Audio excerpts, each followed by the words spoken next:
আর কখনো তমলুকের প্রার্থী দাম জিজ্ঞেস করছে। আমি আজকে মমতা ব্যানার্জির দাম বলতে এসেছি। কাগজটা দাও।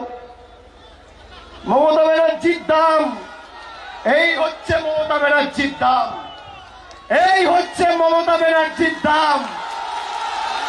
মমতা ব্যানার্জির দাম, তুমি যার টিকিট ধরে রাজনীতি করো, সে মাথা নিচু করে মমতা ব্যানার্জিকে প্রণাম করে, আর তুমি মমতা ব্যানার্জির দাম জিজ্ঞেস করছো।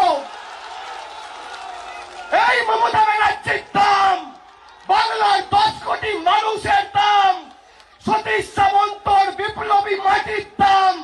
যে নরেন্দ্র মোদীর টিকিট ধরে তুমি রাজনীতি করো, সে মাথা নিচু করে প্রণাম করছে মমতা ব্যানার্জিকে। এটা বাংলার মাটি, দুর্জয় ঘাটি। এই মাটিকে কলুষিত হতে দেবেন না, কলঙ্কিত হতে দেবেন না।